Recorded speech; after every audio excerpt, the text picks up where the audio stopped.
Hi, I'm Ju-Young Ryu, and I will give a progress report on the review of the paper Fairness for Image Generation with Uncertain Sensitive Attributes.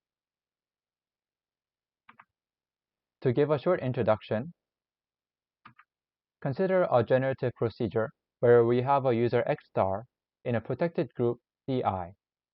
Here CI can be some race or gender and so on and so forth. After some lossy observation, we get an image Y. Then a reconstruction creates X hat. In this diagram, let's say CI is African American.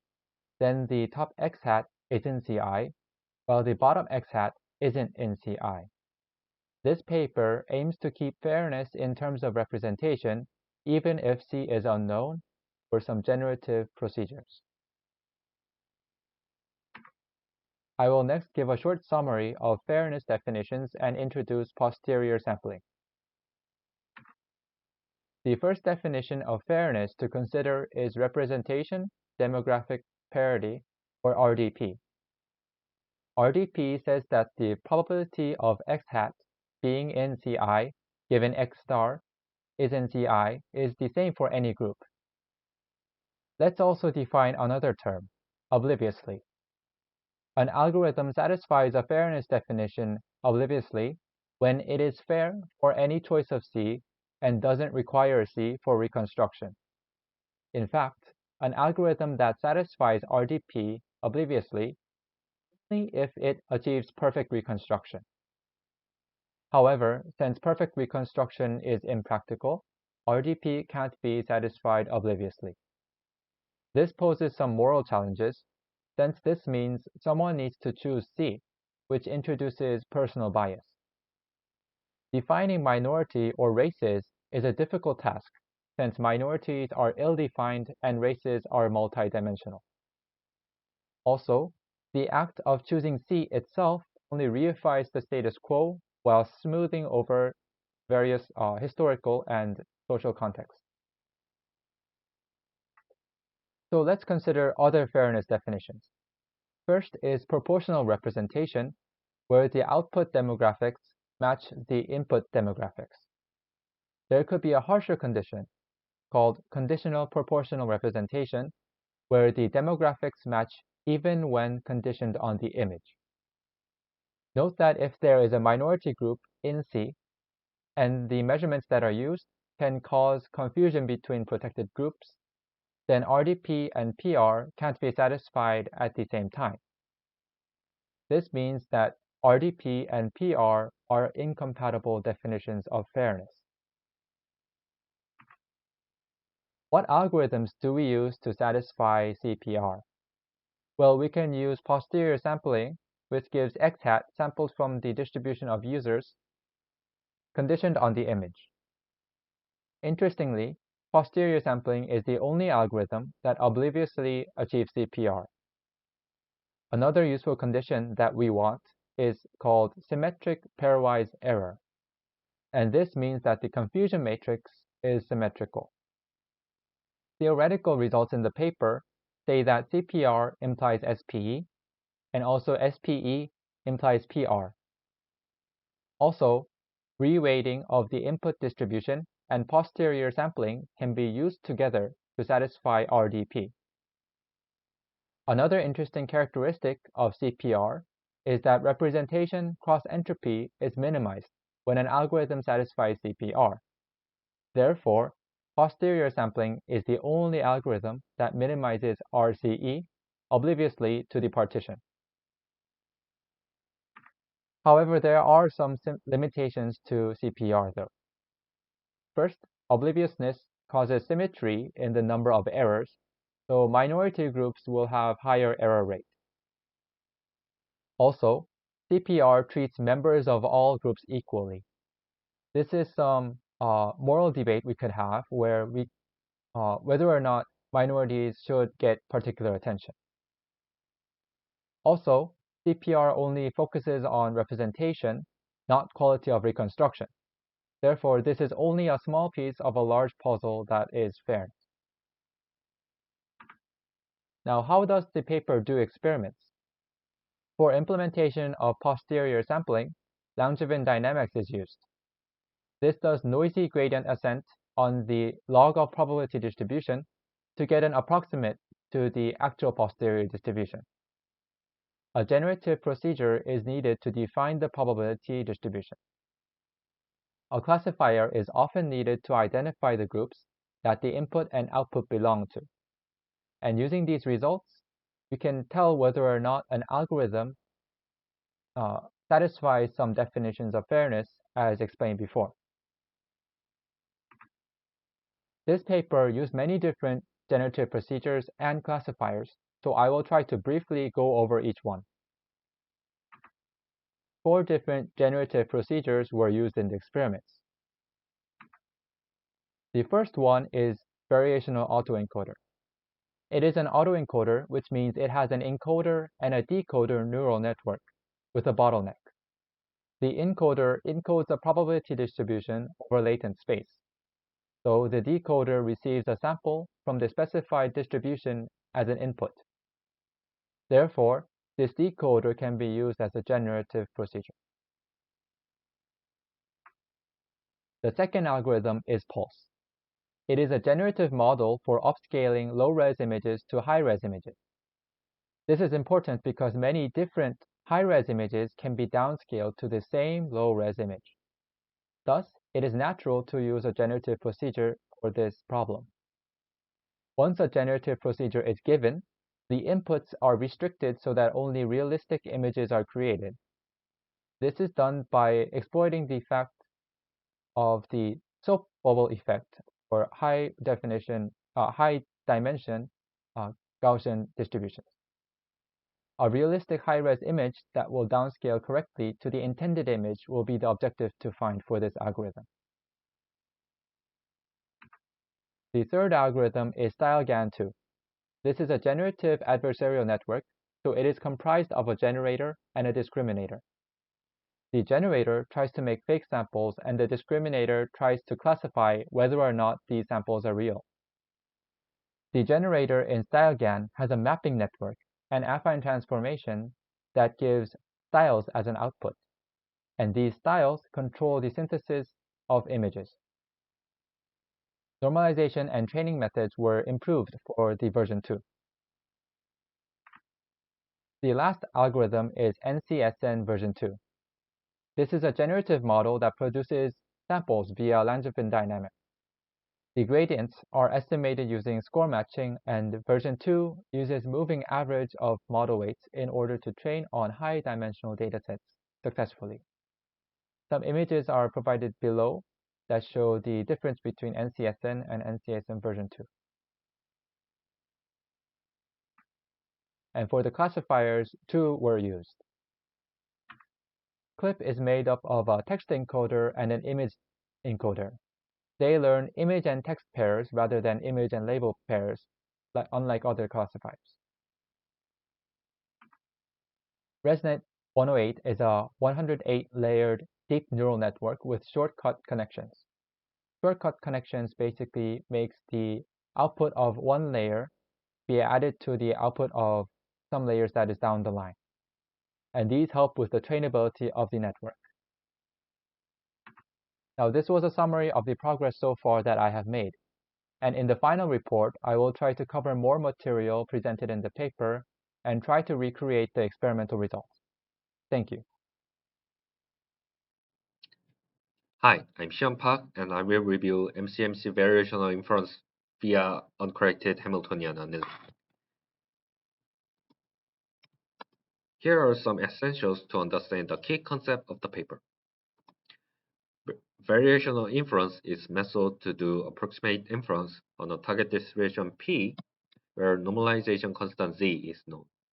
The general method to utilize is to utilize this equation.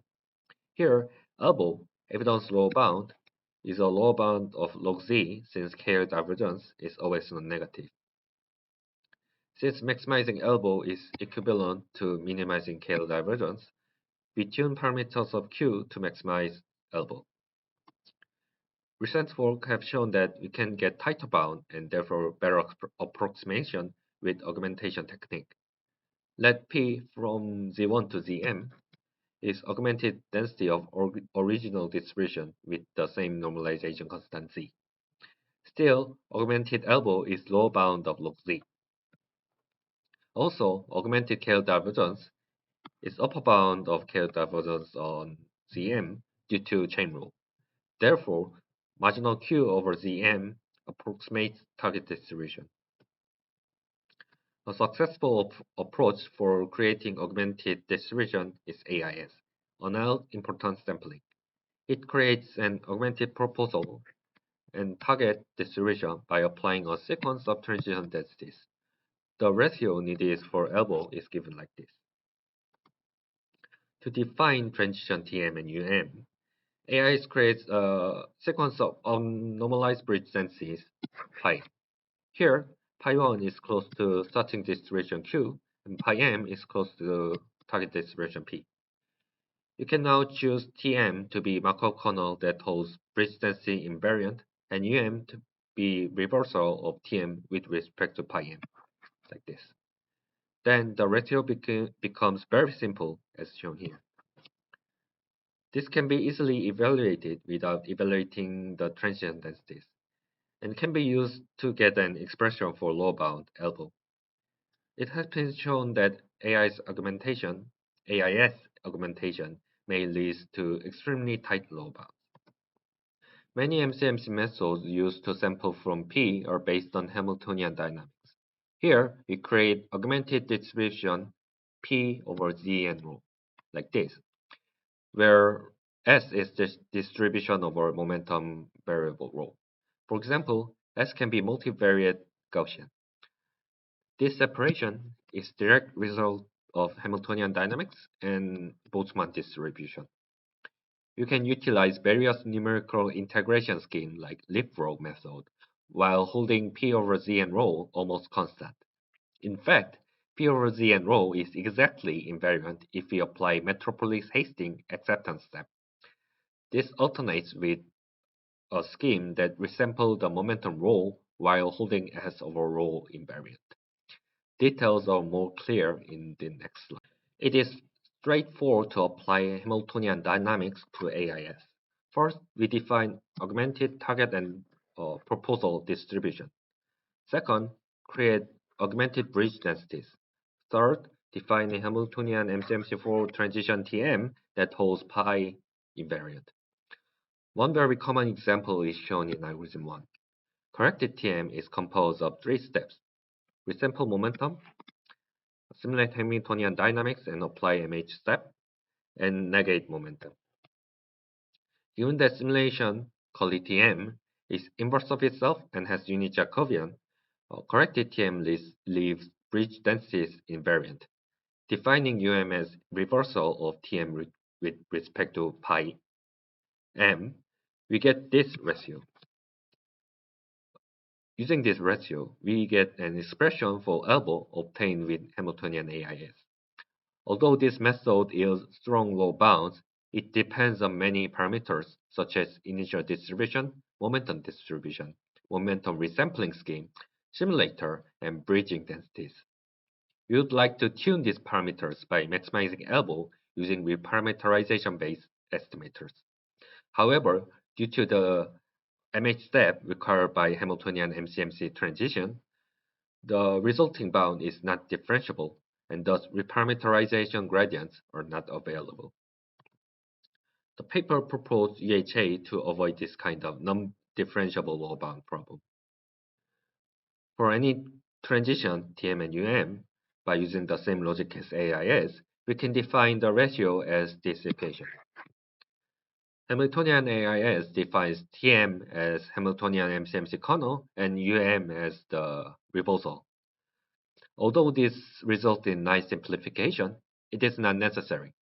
Any transition density Tm and can be used as long as the ratio between and Tm is tractable.